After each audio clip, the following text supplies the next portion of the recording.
بسم اللہ الرحمن الرحیم الحمد للہ رب العالمین والصلاة والسلام علی رسول اللہ صلی اللہ علیہ وسلم وآلہ وصحبہ اجمعین۔ انشاءاللہ تعالیٰ اپنے درس کا آغاز کریں گے۔ نیا عنوان اور ایک نیا باب شروع ہو رہا ہے۔ بسم اللہ الرحمن الرحیم، کتاب الصلاۃ، نماز کا بیان۔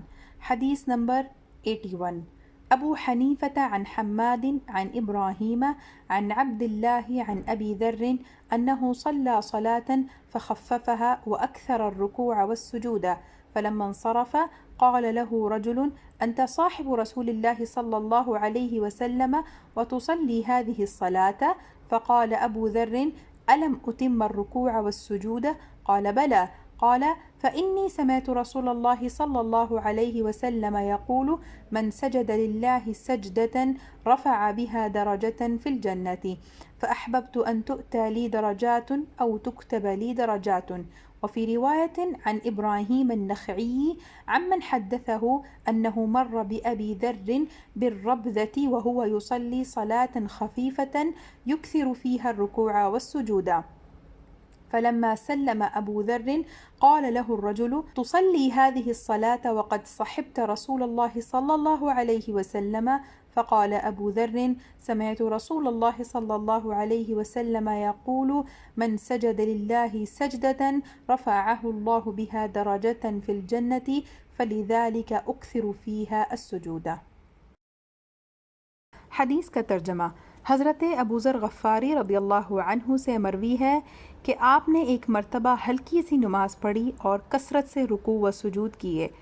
جب وہ نماز سے فارغ ہوئے تو ایک شخص کہنے لگا کہ آپ صحابی رسول صلی اللہ علیہ وسلم ہو کر اتنی ہلکی سی نماز پڑھتے ہیں؟ فرمایا کیا میں نے رکوع و سجدہ مکمل نہیں کیا؟ اس نے کہا کیوں نہیں؟ فرمایا کہ پھر میں نے جناب رسول صلی اللہ علیہ وسلم کو یہ فرماتے ہوئے سنا جو شخص اللہ تعالیٰ کی رضا کے لیے ایک سجدہ کرے اللہ تعالیٰ جنت میں اس کا ایک درجہ بلند کر دیتا ہے۔ میری خواہش ہوئی کہ میرے لیے کئی درجات لکھ دیے جائیں۔ ایک روایت میں ہے حضرت ابو ذر غفاری رضی اللہ تعالی عنہ کے پاس سے کچھ آدمی گزرے، آپ نے ہلکی سی نماز پڑھی اور کثرت سے رکوع و سجود کیے۔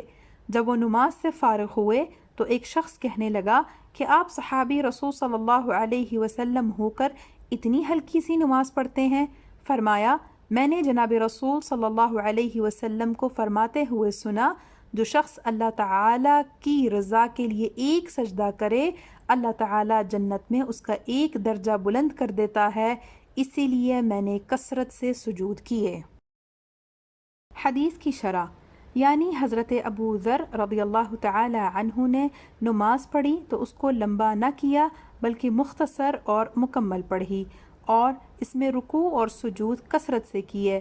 تو جب آپ نے نماز کو مکمل کیا تو آپ صحابہ یا تابعین میں سے ایک آدمی نے کہا آپ نبی اکرم صلی اللہ علیہ وسلم کے صحابی ہیں اور ایسی نماز پڑھتے ہیں، یعنی اس نے نماز کو ہلکا کرنے کا انکار کیا اور کثرت رکوع و سجود سے نماز کو لمبا کرنا افضل گمان کیا۔ تو حضرت ابو ذر رضی اللہ تعالی عنہ نے فرمایا کیا میں نے رکوع و سجود پورے نہیں کیے؟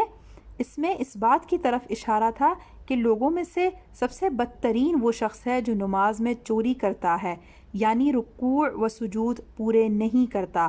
تو اس آدمی نے کہا ہاں آپ نے رکوع و سجود پورے کیے ہیں۔ تو حضرت ابو ذر رضی اللہ تعالی عنہ نے فرمایا میں نے نبی اکرم صلی اللہ علیہ وسلم سے سنا ہے آپ نے فرمایا کہ جس نے ایک سجدہ کیا تو اللہ تعالیٰ نے جنت میں اس کا ایک درجہ بلند کر دیا۔ تو میں نے یہ بات پسند کی کہ میرے درجات بلند کیے جائیں یا میرے لیے درجات لکھے جائیں۔ حاصل کلام یہ ہے کہ عبادت میں مقدار کے لحاظ سے زیادتی کیفیت کے لحاظ سے زیادتی سے افضل ہے، اور علماء کا اس مسئلے پر اختلاف ہے، یعنی بعض کہتے ہیں کہ کثرت رکوع و سجود سے نماز کو لمبا کرنا افضل ہے اور بعض کہتے ہیں کہ نماز کو لمبا کرنے سے کثرت رکوع و سجود افضل ہے۔ حاشیہ میں ذکر ہے شرح الملا علی القاری رحمۃ اللہ تعالی علیہ علی مسند الامام الاعظم صفحہ نمبر 126۔ بعض علماء اس میں تطبیق فرماتے ہیں، جیسا کہ نبی اکرم صلی اللہ علیہ وسلم کی احادیث سے بھی ظاہر ہوتا ہے کہ جب آدمی امام ہو تو نماز میں تخفیف افضل ہے، اور اگر آدمی اکیلا نماز پڑھ رہا ہو تو قیام و رکوع وغیرہ میں طوالت افضل ہے۔ یہاں تک انشاءاللہ تعالی ہم اختتام کریں گے، اور ہمارے اختتام کا صفحہ ہے 180۔ انشاءاللہ تعالی آنے والے درس میں ہمارا ایک نیا عنوان شروع ہوگا۔